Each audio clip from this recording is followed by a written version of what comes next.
Alisa Pauline, itulah namaku. Aku lahir dalam keluarga dengan ekonomi yang berkecukupan, tapi tidak dengan kasih sayang dan keharmonisan. Aku lahir di Jerman, 12 Februari tahun 2002. Dediku keturunan Jerman, sedangkan mamiku adalah orang Indonesia. Sudah setahun lebih aku hidup di Indonesia, karena Dedi punya proyek kerja di sini. Semenjak di Indonesia, keluargaku semakin tak harmonis. Mereka seringkali menunjukkan amarahnya di hadapanku. Mami sibuk dengan teman-teman sosialitanya dan hanya menghambur-hamburkan uang. Sedangkan Dedi sibuk dengan pekerjaannya. Mereka tak ada waktu untukku. Bahkan hanya untuk sekedar bertanya apakah aku sudah makan hari ini pun tidak. Aku merasa hidupku tidak adil. Aku merasa sunyi dan tak ingin lagi hidup. Hingga pada suatu malam, Dedi dan Mami bertengkar hebat di depan pintu kamarku. Aku menatap keluargaku miris. Aku bahkan tak punya kakak atau adik yang mampu berbagi kisah pilu ini bersama-sama. Awalnya aku ingin menghentikan pertengkaran mereka dan berdiri menghampiri mereka. Namun langkahku terhenti ketika Dedi berkata bahwa ia ingin bercerai dengan Mami. Aku menangis dan menutup keras pintu kamarku, menghilangkan bayang mereka dari hadapanku. Aku tak percaya. Hidupku benar-benar kacau. Tak ada siapapun yang mampu mengerti aku. Bahkan di sekolah pun aku juga tak punya teman. Mereka menjauhiku karena aku yang sangat pendiam dan tak pernah mau tersenyum kepada mereka. Aku tertidur setelah isak tangis itu membuatku lelah dengan hal yang terjadi malam ini. Aku terbangun dari tidurku. Kulihat tidak ada sosok Dedi dan Mami di sini. Hanya ada aku seorang diri. Aku bersandar di tembok kamarku dengan lemas. Kenapa mereka tak memikirkanku? Kenapa mereka begitu egois? Kenapa mereka tinggalkan aku? Sebenarnya aku anak kalian atau tidak? Kenapa? Kenapa? Kenapa? Pertanyaan itu muncul di otakku. Aku menangis dan berteriak dengan kencang, berharap mampu mengurangi rasa sedih ini. Kulihat jam dinding di kamarku. Jam 6:30, aku harus berangkat ke sekolah. Namun, dengan mata sembab begini sudah pasti teman-temanku akan menatapku sinis dan penuh tanya. Aku tidak suka diperlakukan seperti itu. Kuputuskan untuk tidak berangkat sekolah hari ini. Aku lebih memilih mengurung diri di kamar dan meratapi nasib hidupku. Kulihat foto masa kecilku dengan Dedi dan Mami. Air mataku menetes lagi, mengingat betapa indahnya dulu masa kecilku. Hingga semuanya hancur karena ego masing-masing. Aku melempar foto tersebut ke sembarang tempat. Perutku terasa sakit sekali. Baru kusadari bahwa aku tidak makan sejak kemarin sore. Aku berjalan menuju dapur, membuka lemari es untuk memastikan masih ada bahan makanan atau tidak. Kuambil sebutir telur dan merebusnya. Aku menatap setiap detail rumah ini. Begitu sunyi, sepi dan tak ada rasa happy. Selesai merebus telur, aku makan dan duduk di kursi makan. Aku menghabiskan makananku dan beranjak pergi keluar. Namun langkahku terhenti ketika ada beberapa tetanggaku di seberang jalan sedang menceritakan tentang hancurnya keluargaku. Kulihat mereka dari balik pagar rumahku, lalu mereka menyadari akan hadirnya aku. Ekspresinya menunjukkan rasa kasihan padaku. Namun, aku mencoba untuk tidak menunjukkan kepedihan ini. Aku memilih keluar dan berjalan menunduk. Kutelusuri tiap gang sempit dekat rumahku. Aku menoleh saat ada seorang anak kecil sedang membaca sesuatu dengan suara yang indah dan lantunan yang membuat hati dan pikiranku tenang. Anak itu memegang sebuah buku kecil bersampul hitam dengan tulisan di atasnya. Aku bingung. Buku apakah itu? Dan tulisan apa yang ada di buku itu? Bagaimana anak itu bisa mengerti tulisan serumit itu? Aku bahkan baru melihatnya ini. Kudekati anak itu. Lalu ia berhenti membaca dan melihatku dengan mata indah dan senyum manisnya. Aku duduk di sampingnya. Ia melihatku heran. "Ada apakah?" tanya anak itu. Anak ini mengenakan penutup kepala, memakai baju yang menutup badan dan kulit bersihnya. Aku memperhatikan anak itu dengan amat heran dan teliti, hingga tak menjawab pertanyaannya. "Kak," panggilnya seraya memegang pergelangan tanganku. Aku mengerjap dan tersadar. Lalu tersenyum simpul kepada anak itu. "Tidak apa-apa. Kau sedang membaca apa?" tanya aku dengan penasaran. Anak itu tersenyum dan menunjukkan buku itu padaku. "Aku sedang membaca Al-Quran, Kak.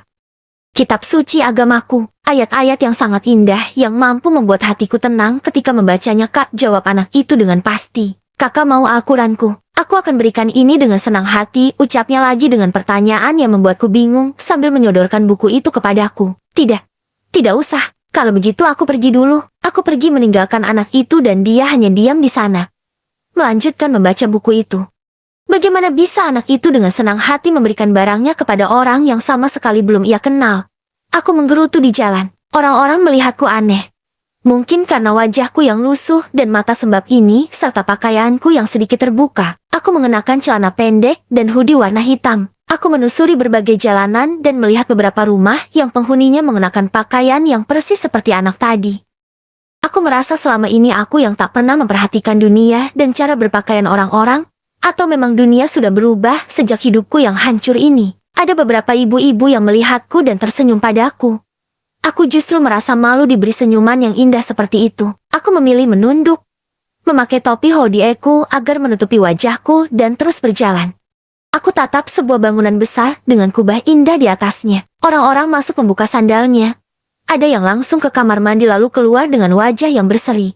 Ada juga yang duduk saja tanpa ke kamar mandi, dan lagi-lagi aku melihat orang-orang di sana berpakaian seperti anak tadi serta membaca buku yang ingin diberikan anak itu. Lantas aku mendengar suara itu, suaranya menggema dari bangunan itu, dan orang-orang banyak datang ke sana. Entahlah, aku baru mendengarnya ini setelah setahun aku di Indonesia. Bahkan aku tak pernah memperhatikan sekitarku dan mendengarkan lantunan suara merdu ini. Aku masuk ke bangunan itu. Aku melihat sekelilingku. Mereka memperhatikanku aneh. Tapi aku tetap masuk dan melepas sandalku sama seperti halnya mereka lakukan. Suara itu sudah berakhir. Orang-orang berdiri dan suara itu muncul lagi. Ia seperti membimbing orang-orang agar bergerak dan membaca ayat-ayat yang disebutkan anak itu. Aku penasaran. Apakah seperti ini umat beragama? Apakah ini beribadah? Aku merasa malu. Lalu aku keluar dari bangunan itu setelah mereka selesai beribadah. Ada rasa bingung dan malu aku keluar dengan ceroboh. Hingga menabrak seorang lelaki yang kutaksir usianya 4 tahun lebih tua dariku. Sorry. Ucapku lalu lari dan menghilang dari hadapan lelaki itu. Entahlah perasaanku saat itu sungguh kacau. Aku malu pada diriku yang tak pernah beribadah seperti mereka. Dedi dan Mami bahkan tak pernah mengajariku. Aku seorang ateis. Dedi dan Mami tak pernah sedikit pun memberitahukan aku tentang agama, kepercayaan bahkan beribadah. Mungkin hal ini yang membuat mereka dengan teganya meninggalkanku sendirian karena memikirkan egonya masing-masing. Aku berjalan pulang menuju rumah. Kulihat ada mobil Dedi di sana. Ia turun bersama seorang wanita. Wanita itu berpakaian seperti orang-orang tadi dan di belakangnya ada seorang pemuda yang juga ikut keluar dari mobil Dedi. Aku mendekati Dedi, lalu menatap Dedi dengan tatapan sendu. Dedi memelukku, Alisa. Dedi merindukanmu. Maafkan Dedi nak, maafkan Dedi. Ucapnya dengan tangis yang mengalir di pipinya. Sudah terlambat, Dad. Sudah terlambat, aku pun ikut menangis dalam peluknya. Kulihat wanita dan pemuda itu. Mereka menatapku dengan senyum. Perkenalkan ini teman Dedi. Dia yang membantu Dedi selama perusahaan Dedi bangkrut, dan ini anaknya Adam.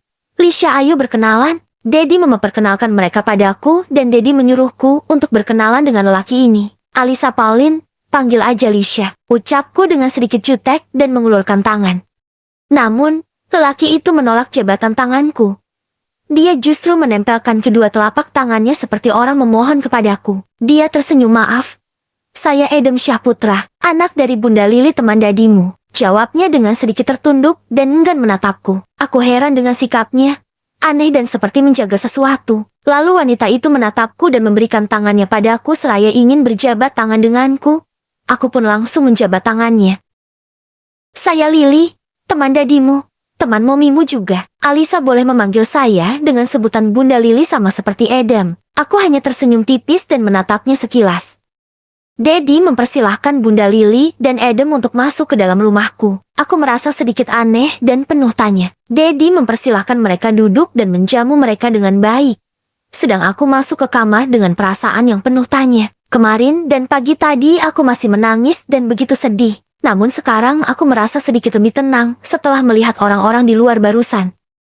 Tiba-tiba saja Dedi datang dan masuk ke dalam kamarku dan duduk di tepi ranjang tepat di sebelahku. Menyadarkanku dari lamunan itu. Sayang, maafkan Dedi ya. Dedi harus pergi sebentar. Ada tugas kantor yang harus Dedi selesaikan. Dedi belum bisa bercerita padamu sekarang. Kenapa Dedi dan Mami berpisah? Untuk itu, Dedi serahkan kamu bersama Tante Lili dan anaknya Adam. Kamu tidak apa-apa kan sayang? Dedi bertanya padaku dan menunggu jawaban persetujuan dariku sembari mengelus lembut rambutku. Aku mengangguk tanpa kata dengan pandangan yang terus menunduk ke bawah dan kemudian memeluk erat tubuh Dedi. Dedi mencium puncak keningku dan membalas pelukanku dengan erat. Dapat kurasakan Dedi tengah menangis saat memelukku. Kudongakkan kepalaku melihat raut wajah Dedi yang sedih dan meneteskan buliran bening di pipinya. Kenapa Dedi menangis? Pergilah, Dad. Aku akan menjaga diriku meski tanpa bantuan orang lain. Ucapku kala itu tak tahan melihat Dedi menangis seperti ini. Dedi tidak akan meninggalkanmu sendiri. Dedi tidak ingin terjadi sesuatu yang buruk padamu, Lisha. Dedi sudah menghancurkan masa mudamu. Membiarkanmu kesepian tanpa Dedi. Maafkan Dedi yang tak mempedulikanmu. Dedi memelukku semakin erat di sela ucapannya, sembari terus mengelus lembut rambutku. Pergilah, Dad. Selesaikan urusanmu terlebih dulu dan biarkan Alisa sendiri. Ucapku meyakinkan Dedi kala itu. Dedi meninggalkanku sendiri di kamar setelah melepas pelukan eratnya. Menutup pintu sembari melihatku dengan tatapan sendu sebelum akhirnya menghilang dari pandanganku. Demikian kisah kali ini dengan judul Mengenalmu bagian 1. Cerita berasal dari saudara kita Miftahul Zanah.